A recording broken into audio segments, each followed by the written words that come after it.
Ayan, good day po sa inyong lahat. Welcome na naman sa another episode ng ating vlog. Ayan. Ngayong araw ay sasagutin natin yung katanungan ng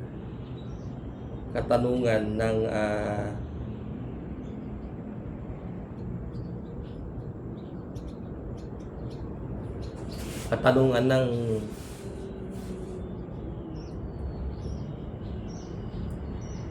katanungan ng isa sa mga subscriber natin kung ano daw ba yung gamit nating timer switch sa farm.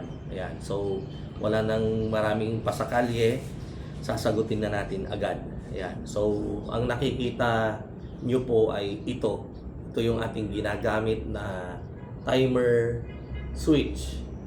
Ayan. So ano ba yung gamit nito? Ito yung ginagamit natin sa farm para pagdating ng gusto nating oras, halimbawa 6 PM, automatic nang sisindi yung ating ilaw sa farm. At pagdating ng alas 9 ay alas 9 ng gabi ay kusang mamamatay. At pagdating naman ng alas 4 ng madaling araw hanggang sa 6:30, maliwanag na yung 6:30, kusa naman siyang sisindi sa alas 4 at mamamatay naman sa umaga 6:30. So yun po yung gamit ng timer na to. So ano ba yung advantage kung bakit kailangan natin to?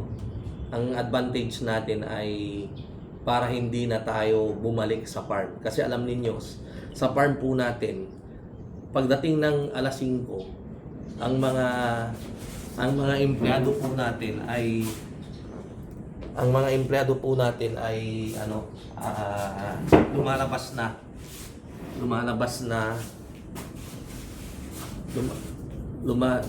na sa ating farm at nagsisiuwian na dahil wala naman na silang gagawin. Kaya lang dati nung wala pa tayong timer, bumabalik sila para magsindi ng ilaw ng alas 6 at babalik na naman ng alas 9 ng gabi para magpatay ng ilaw.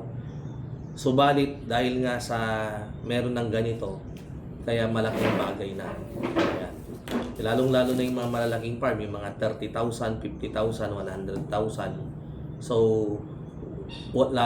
yung mga ibang farm nga, may alam ako, 600,000 walang stay-in. Ang bantay lang sa farm, 2 gwardiya. Yan. So yung lahat ng ilaw nila doon naka-automatic, yung tubig nila naka-drip din, naka-adjust na. Para alam niyo parang sirang faucet. Nang sa ganun kapag gabi, habang may ilaw pa, pwede pang makaabil ng tubig yung mga alaga nilang manok.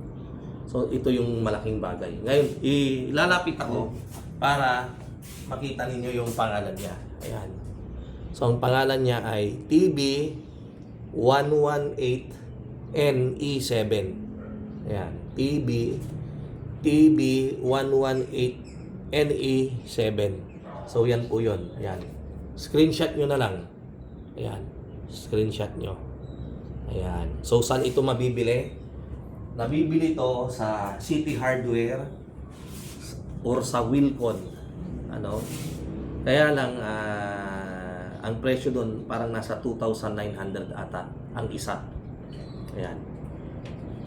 Pero ito, sasabihin ko na sa inyo yung sekreto. Makakabili tayo ng parang 600 plus lang ata to sa Shopee. Ayan. So ito po yung kanyang itsura. Same na same. Yun, namamatay-matay kasi yung ng camera natin eh. Ayan. Ayan. Yan po yung kanyang itsura. Screenshot nyo po. And then yung picture ipadala nyo dyan sa Shopee. Lalabas na yan. Yan.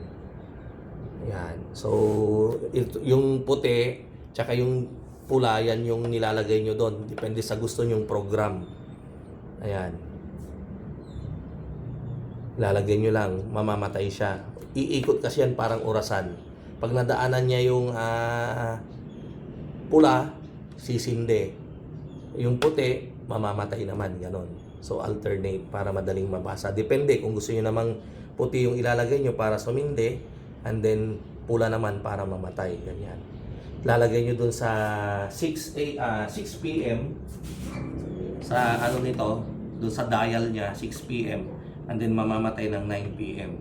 and then 4 a.m. sisindi, mamamatay naman ng 6:30 in the morning. Ayan.